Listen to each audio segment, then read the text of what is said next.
नमस्ते दोस्तों, मैं हूं प्रदीप कुमार। आप देख रहे हैं डिजिटल मार्केट। वीडियो शुरू करने से पहले बता दूं, ये वीडियो एक एजुकेशनल पर्पज़ के लिए है। अगर आप स्टॉक मार्केट में कोई भी फाइनेंशियल इन्वेस्टमेंट करते हो तो अपने फाइनेंशियल एडवाइजर से सलाह जरूर लें या फिर अपनी सोच समझ के साथ ही स्टॉक मार्केट में इन्वेस्टमेंट करें। अगर आपको स्टॉक मार्केट में कोई भी फाइनेंशियल लॉस होता है तो उसके लिए ये वीडियो रिस्पॉन्सिबल नहीं रहेगी। तो चलो दोस्तों, वीडियो शुरू करते हैं।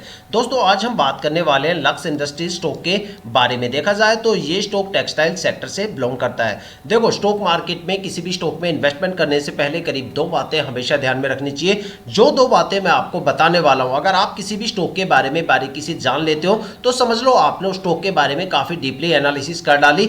और अगर आप वो दो बारीक चीजें किसी भी स्टॉक के बारे में अच्छे से जांच पर परख लेते हो तो समझ लो आपने उस स्टॉक के बारे में 60 से लेकर 80% तक डीपली फंडामेंटल एनालिसिस कर डाली। और उसके बाद आपको इतनी ज्यादा एनालिसिस करने की जरूरत नहीं होती, वो भी आप चंद मिनट की वीडियो में यहाँ पे आप देख सकते हो।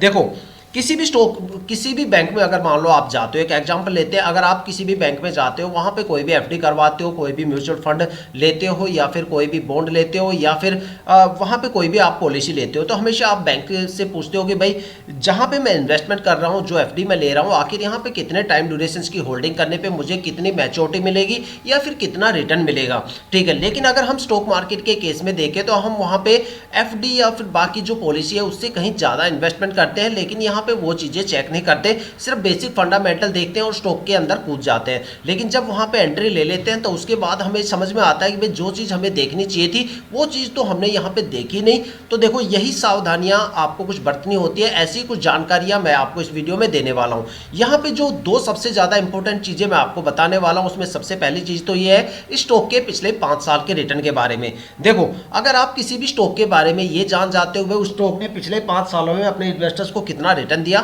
या कितनी गिरावट वहां पे हमें देखने को मिली, तो वहां पे आपको एक आइडिया मिल जाता है, एक पैटर्न आपको देखने को मिलता है कि भाई वो स्टॉक शॉर्ट टर्म में ज्यादा प्रॉफिटेबल है या फिर वो स्टॉक लॉन्ग टर्म में ज्यादा प्रॉफिटेबल है, या फिर ऐसे कौन कौन से नेगेटिव टाइम ड्यूरेशन आपको देखने को मिल सकते हैं जहां पे आपको स्टॉक में भर भर के गिरावट या फिर लॉस देखने को मिलने वाला है, या फिर ऐसे कौन कौन से time duration, positive time duration आपको देखने को मिलते हैं जहां से आपको स्टॉक में भर भर के रिटर्न देखने को मिलने वाला है। उस स्टॉक में मैक्सिमम कितनी ज्यादा गिरावट आपको देखने को मिल सकती है और मैक्सिमम वो स्टॉक कितना ज्यादा रिटर्न देने का दम रखता है। साथ में एक नजर डालेंगे इस स्टॉक, किसी भी स्टॉक के होल्डिंग पैटर्न के बारे में या इस स्टॉक के होल्डिंग पैटर्न के बारे में, जहां पे कुछ बारीकियां मुझे आपको होल्डिंग पैटर्न के बारे में बताना है। साथ में एक डिसीजन तक पहुंचने की कोशिश करेंगे कि क्या हमें स्टॉक में ट्रेड लेना चाहिए या फिर ट्रेड नहीं लेना चाहिए। आपके काफी ज्यादा सवालों के जवाब इस वीडियो में छुपे हुए हैं, वीडियो को पूरा जरूर देखिएगा। आई होप कि यहां से आपको काफी ज्यादा वैल्यूएबल इंफॉर्मेशन देखने और सुनने को मिलने वाली है।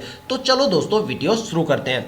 दोस्तों, अगर बात करें लक्स इंडस्ट्रीज स्टॉक के पिछले 5 साल के रिटर्न के बारे में, तो देखते हैं स्टॉक ने पिछले 5 सालों में शॉर्ट टर्म और लॉन्ग टर्म में आखिर अपने इन्वेस्टर्स को कितना कितना रिटर्न दिया और कितनी ज्यादा यहां पे हमें गिरावट देखने को मिलती है। अगर स्टॉक में शॉर्ट टर्म को लेके देखा जाए तो देखते हैं शॉर्ट टर्म में स्टॉक में कितनी ज्यादा गिरावट या फिर प्रॉफिट हमें देखने को मिलता है। अगर स्टॉक में शॉर्ट टर्म में 1 वीक की होल्डिंग की बात करें तो एक वीक में स्टॉक में करीब 0.32% की माइनस की गिरावट दर्ज हुई है। और अगर इस स्टॉक में 1 मंथ की होल्डिंग की बात करें तो एक महीने में स्टॉक में करीब 16.5 से लेकर 17% की गिरावट हमें देखने को मिलती है। अगर स्टॉक में 3 महीने की होल्डिंग की बात करें तो 3 महीने में स्टॉक में करीब 15% से ज्यादा की गिरावट दर्ज हुई। और अगर स्टॉक में 6 महीने की होल्डिंग की बात करें तो यहां पे करीब 8.5 से लेकर 9% की गिरावट स्टॉक में हमें देखने को मिलती है। अब बात करने वाले हैं स्टॉक के 9 मंथ की होल्डिंग के बारे में। और अगर 9 मंथ की होल्डिंग देखी जाए तो स्टॉक ने करीब 51.5% से ज्यादा का रिटर्न दिया है 9 महीने की होल्डिंग पे। और अगर बात करें स्टॉक के लॉन्ग टर्म को लेके तो देखते हैं लॉन्ग टर्म में अलग अलग टाइम ड्यूरेशन की होल्डिंग करने पे आखिर स्टॉक ने अपने इन्वेस्टर्स को क्या रिटर्न दिया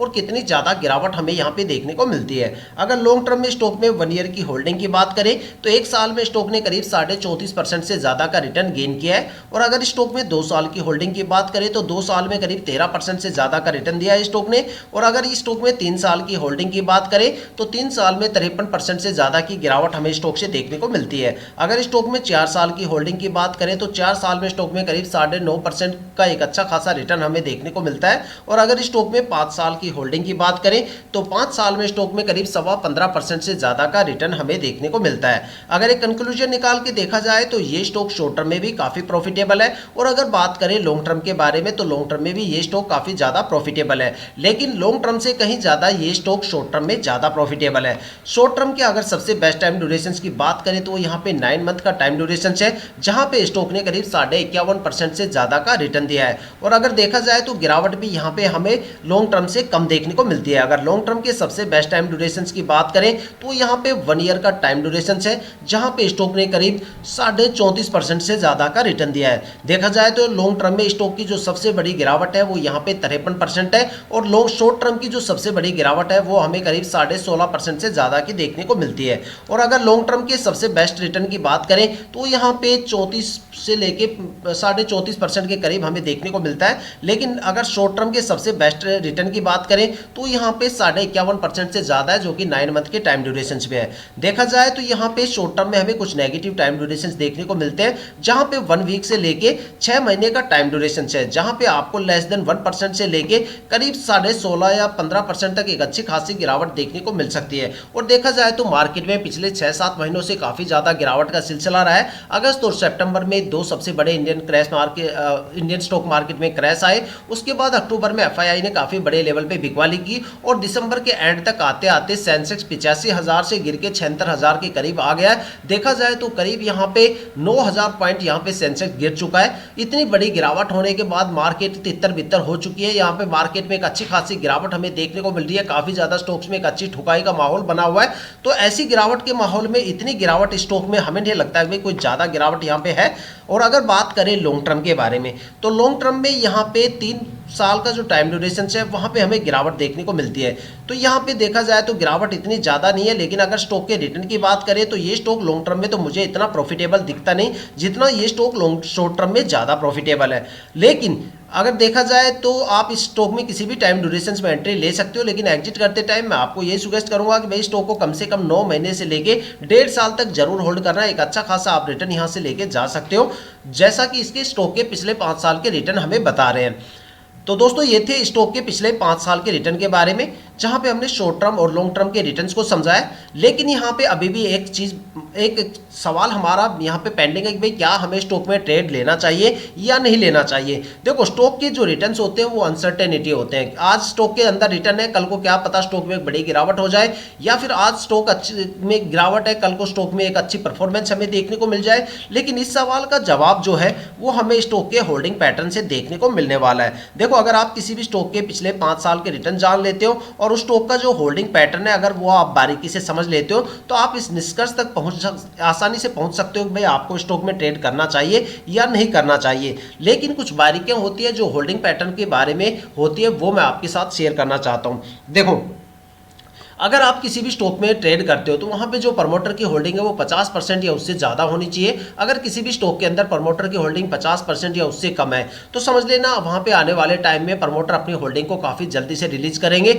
और स्टॉक के अंदर स्ट्रेस लेवल काफ़ी ज़्यादा बढ़ जाएगा और स्टॉक के रिटर्न काफ़ी ज़्यादा गिर जाएंगे। लेकिन अगर मान लो किसी भी स्टॉक के अंदर प्रमोटर की होल्डिंग 50% या उससे ज़्यादा होती है, मान लो 70, 80, 90% या उससे ज़्यादा होती है, तो वो स्टॉक या तो मल्टीबैगर बन जाता है या फिर आने वाले टाइम में एक अच्छा खासा रिटर्न देता है। क्योंकि DII और प्रमोटर सबसे ज़्यादा ट्रस्टवर्दी इन्वेस्टर्स होते हैं जो किसी भी स्टॉक के साथ लंबे टाइम तक रुके रहते हैं और अपने होल्डिंग को धीरे धीरे करके रिलीज करते हैं। लेकिन 2 ऐसे भी इन्वेस्टर्स की कैटेगरी है जो सबसे ज़्यादा पैनिक होती है, जिसको हमें बिल्कुल भी इग्नोर नहीं करना चाहिए। अगर आपके माइंड में ये आ रहा है कि मैं पब्लिक इन्वेस्टर के बारे में बात कर रहा हूँ तो फिर आपके एनालिसिस थोड़ी सी वीक है, आपको थोड़ी सी एनालिसिस स्किल को इंप्रूव करने की ज़रूरत है। क्योंकि स्टॉक मार्केट में जो सबसे ज़्यादा पैनिक इन्वेस्टर्स की कैटेगरी आती है वो FII आती है। FII का मतलब होता है फॉरेन इंस्टीट्यूशनल इन्वेस्टर्स, वो इन्वेस्टर्स जो डोमेस्टिक मार्केट के साथ साथ ग्लोबल मार्केट में भी इन्वेस्टमेंट करते हैं।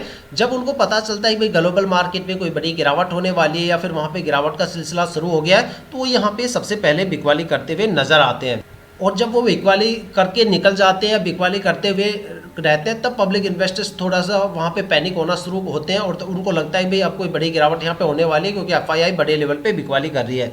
तो इसलिए हमेशा कहा जाता है भाई जिस स्टॉक में FII की होल्डिंग ज़्यादा रहती है वहाँ पे आपको या तो फ्लक्चुएशन ज़्यादा देखने को मिलता है या फिर टाइम आने पर आपको स्टॉक में गिरावट भी सबसे ज़्यादा देखने को मिलती है। इसलिए हमेशा कहते हैं कि भाई जिस स्टॉक में आप इन्वेस्टमेंट करो वहाँ पर प्रमोटर की होल्डिंग कम से कम 50% या ज़्यादा से ज़्यादा कितनी भी हो, लेकिन FII की होल्डिंग कम से कम होनी चाहिए। वो स्टॉक आपको एक अच्छा खासा रिटर्न मार्केट से दे सकता है। एक एग्जाम्पल के तौर पे बताता हूँ, मान लो आपने 10-15 स्टॉक कोई भी रैंडमली उठा लेना, आप उसके पिछले एक साल का होल्डिंग पैटर्न देखना, आपको देखो एफआईआई की एक्टिविटी साफ नजर आएगी। कुछ स्टॉक ऐसे रहेंगे जहां पे पिछले साल एफआईआई की होल्डिंग 15, 20, 25% होती है और अचानक अगले साल तक आती आती वो 5-7% पे आके रुक जाती, 5-7% ही रह जाती है और या फिर जीरो भी हो जाती है। कुछ स्टॉक ऐसे आपको देखने को मिलेंगे कि पिछले साल एफआईआई की होल्डिंग 0% होती है और अगले साल तक वो होल्डिंग आती आती 15, 20, 25, 30% हो जाती है, वो भी सडनली। तो इतनी ज़्यादा होल्डिंग अचानक हो जाना, भाई ये इतनी बड़ी मतलब होल्डिंग अगर अचानक होती है तो समझ लो फ्लक्चुएशन कितना बड़ा आपको देखने को मिलता है। तो इसी वजह से कहते हैं कि एफआईआई की होल्डिंग किसी भी स्टॉक में कम से कम होनी चाहिए। अब देखते हैं स्टॉक के होल्डिंग पैटर्न के पिटारे से आखिर क्या निकल के आता है, इसका होल्डिंग पैटर्न क्या बोलता है। अगर स्टॉक का होल्डिंग पैटर्न देखें तो यहाँ पे जो प्रमोटर की होल्डिंग है वो 74.19% है, जो पिछले साल भी 74.19% थी। यहाँ पे अगर देखा जाए तो प्रमोटर पिछले साल से लेके अब तक क्वार्टर टू क्वार्टर अपनी होल्डिंग में कोई भी चेंजेस नहीं कर रहे, जिससे हमारे दो क्वेश्चन का जवाब मिलता है। सबसे पहला क्वेश्चन कि यहाँ पे प्रमोटर की होल्डिंग 50% से ज़्यादा है, दूसरा यहाँ पे प्रमोटर अपनी होल्डिंग को बिल्कुल भी चेंज नहीं कर रहे। इसका मतलब प्रमोटर कंपनी के साथ काफ़ी लंबे टाइम तक रुकने वाले हैं और एक अच्छी खासी यहाँ पे परफॉर्मेंस हमें देखने को मिल सकती है, क्योंकि जो सबसे ज़्यादा ट्रस्टवर्दी इन्वेस्टर्स होते हैं वो प्रमोटर और डीआईआई होते हैं। अगर यही स्टॉक में कम रहेंगे तो फिर स्टॉक को चलाएगा कौन, वो स्टॉक चलेगा कैसे। तो यहाँ पे अगर डीआईआई की होल्डिंग की बात करें तो अगर यहाँ पे डीआईआई की होल्डिंग की बात करें तो यहाँ पे डीआईआई की होल्डिंग पिछले साल 6.94% थी, जो इस साल घट के 4.82% हो गई है। तो देखा जाए तो डीआईआई ने अपनी होल्डिंग में काफ़ी ज़्यादा कमी यहाँ पे हमें देखने को मिलती है। अब बात करने वाले एफआईआई की होल्डिंग के बारे में। पिछले साल एफआईआई की होल्डिंग 0.95% थी, जो इस साल बढ़ के 1.24% के आसपास हो गई है। तो देखा जाए तो यहाँ पे प्रमोटर की होल्डिंग में कोई भी चेंजेस नहीं है। डीआईआई की होल्डिंग लगातार यहाँ पे गिरती हुई नजर आ रही है, एफआईआई की होल्डिंग जो है यहाँ पे हमें बढ़ती हुई नजर आ रही है। साथ में अगर पब्लिक इन्वेस्टर्स की बात करें तो यहाँ पे पब्लिक इन्वेस्टर्स की होल्डिंग पिछले साल 15.18% थी, जो इस साल बढ़ के 15.38% हो गई है। तो देखा जाए तो प्रमोटर भी जो पब्लिक इन्वेस्टर्स हैं वो भी अपनी होल्डिंग को बढ़ा रहे हैं।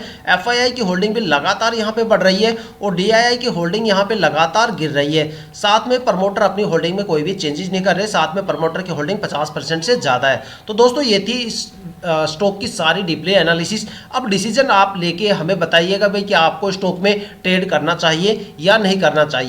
तो दोस्तों ये थी अब तक की सबसे latest information lux industry stock के रिटर्न और उसके होल्डिंग पैटर्न को लेके। अगर आपके माइंड में कोई भी ऐसा स्टॉक है जिसमें आप इन्वेस्टमेंट करना चाहते हो या फिर आपने उस स्टॉक में इन्वेस्टमेंट कर दिया और आपको स्टॉक के रिटर्न या फिर उसके होल्डिंग पैटर्न के बारे में बिल्कुल नहीं पता, तो आप हमें कमेंट करके अपने स्टॉक का नाम बताइए। हम आने वाली वीडियो में आपके स्टॉक को जरूर कवर करेंगे। अगर आप इस वीडियो या चैनल पर नए हो तो चैनल को सब्सक्राइब जरूर कीजिएगा, ताकि हम जितने भी डीपली एनालिसिस करके आप लोगों के लिए वीडियो लेके आते हैं उसकी नोटिफिकेशन आप तक सबसे पहले पहुंचे, ताकि आप स्टॉक मार्केट के हर पहलू से रूबरू रहें, अपने आप को अपडेट और अपग्रेड करते रहें।